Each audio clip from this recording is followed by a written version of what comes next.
bonjour, mon nom c'est Jean-François Girard, je suis guide en kayak, canot et quad bientôt à la ferme 5 étoiles, centre de plein air et vacances. Aujourd'hui, je vais vous montrer les techniques de base de canot et puis je vais vous montrer tout ce qu'il y a à trait avec les canots, la rivière et la sécurité. Idéalement, on va essayer d'être seul pour transporter le canot. Parce que, bon, seul, ça permet à l'autre personne d'apporter les bagages. Et puis, comment on va faire ça? On va arriver à prendre le côté où le joug, on peut mettre notre cou à l'intérieur. Et ce qu'on va faire, on va monter le canot ici sur notre genou. On va prendre le plat-bord opposé en faisant attention d'être bien du bon côté. Et puis, on va donner un coup, 2, 3. Et voilà, le bateau est en haut de ma tête. Je vais l'amener ensuite tranquillement sur mon cou en tenant le banc en avant ou les plats-bords. Une fois que ça c'est fait, le bateau est bien centré sur moi et je fais attention, pas donner trop de coups, ça donne des coups dans les épaules. On marche tranquillement et on s'en va à l'eau.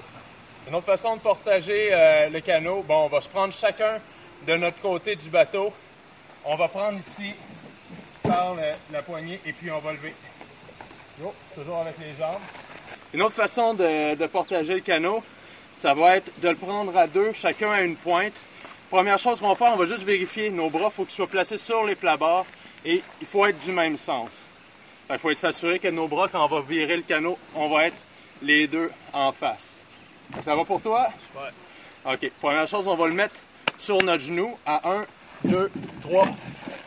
Après ça, on prend le plat-bord opposé. On va donner un swing à 1, 2, 3. On l'a sur nous. Et puis, on va le mettre sur notre épaule.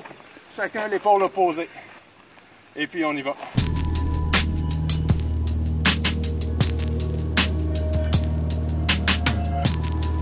Et voilà.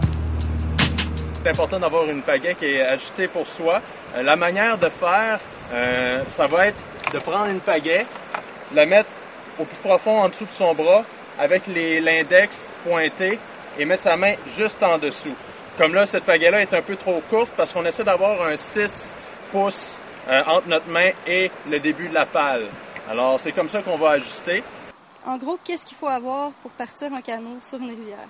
Pour commencer, on va avoir le VFI, okay, où qu'on va tenir le VFI qui est une veste de flottaison individuelle. Sur le VFI, on va toujours mettre un sifflet que tu as ici, toi aussi. Dans le cas qu'il y a quelque chose, un coup, c'est porter attention, 3 coups, c'est pour une urgence. Alors, c'est un peu ça, c'est un signal qui est universel. Ensuite de ça, tu vas être mis, bien sûr, de la crème solaire, les lunettes et le chapeau. Premièrement, il faut penser que c'est possible qu'il arrive un dessalage qui a été nommé comme ça en fonction ceux qui faisaient la traite de fourrure, salaient leur fourrure et puis renversaient, donc ils étaient dessalés, ils perdaient leur fourrure. Alors, dans un cas de dessalage, ce qu'il va falloir faire, c'est premièrement rester calme, sortir la tête de l'eau puis essayer justement de ne pas la mettre dans l'eau, voir son partenaire et puis, ce qui est important, c'est de mettre le canot devant nous, comme ça il va pas nous frapper sur une roche. Le canot, on le lâche, on essaie de garder notre pagaie et ce qu'il faut faire, c'est avoir vu le rapide à l'avance et savoir sur quelle rive nager. On va se placer les pieds vers l'aval, c'est-à-dire en bas de la rivière, pour que les pieds puissent accoter sur les roches. On va monter notre centre de gravité et puis on va dénager pour aller toujours le sens le plus près de la rive ou le plus sécuritaire. Et puis, on va garder la tête le plus bas possible pour remonter notre corps sur l'eau.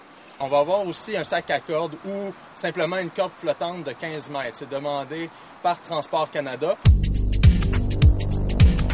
Ensuite de ça, ça nous prend un système pour enlever l'eau. Ça peut être une écope qui doit enlever l'eau à 750 ml à la seconde. Donc, ça doit être peut-être un bidon d'eau de javel coupé avec le bouchon qui peut se prendre très bien.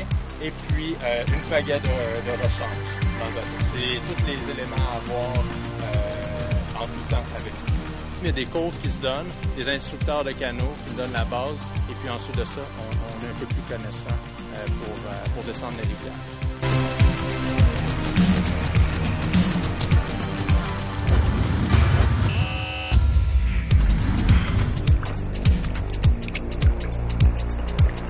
On va avoir le coup de pagaie, les coups circulaires en J, la propulsion, l'appel et l'écart, et la rétropropulsion.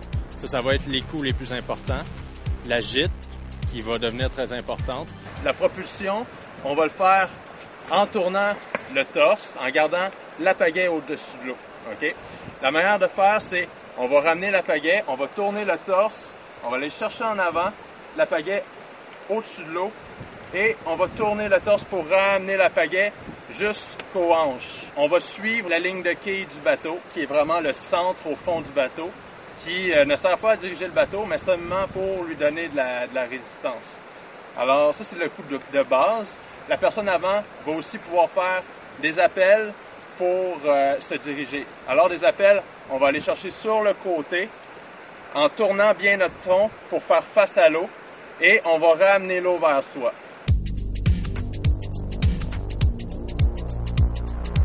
On a un minimum d'âge qui va être de 5 ans. Il y a différents niveaux de rapide. Ils sont classés en eau vive, R1, R2, R3, R4, R5. R6 étant classé infranchissable. Donc, pour commencer, ici, on a un R1, juste ici, là, un peu plus haut. C'est un rapide, là, justement, qui va être facile un peu pour tout le monde, tant qu'on a un minimum de connaissances pour se diriger à l'intérieur.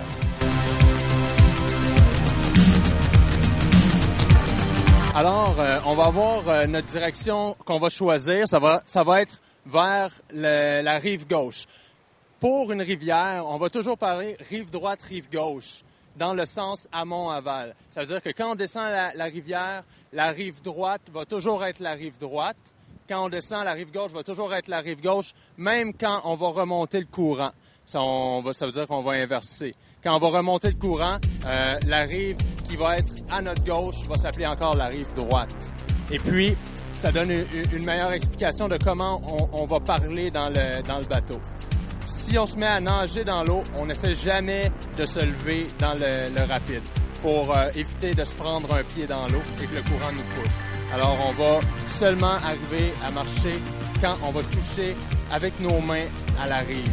Si on veut tourner à droite, on va gîter à droite en faisant nos coups de pagaie. Ça va nous donner moins de girons sur le bateau, c'est-à-dire il va y avoir moins de surface qui va tenir dans le fond de l'eau et ça va nous aider à pivoter. Alors on va avancer un petit peu, puis on va tourner sur notre droite. Le poids doit toujours être dans le genou. Si le poids est dans le genou, il n'y a pas de raison d'aller à l'eau. Si le corps s'en va à l'eau, là, il y a plus de chance.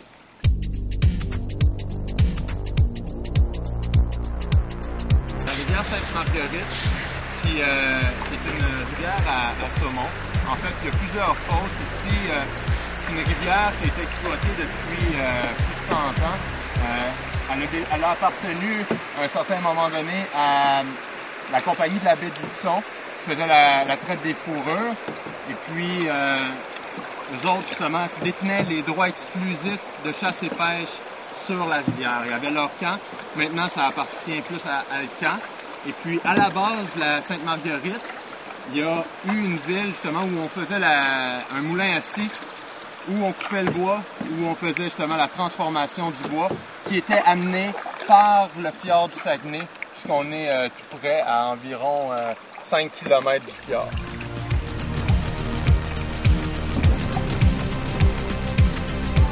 Le canot, en fait, c'est découvrir aussi la nature, de passer près des rives, de jouer avec les courants. Et puis même, là, il y a des poissons ici, il y a des saumons. On peut observer là, un peu toute la vie qui se passe près des rivières.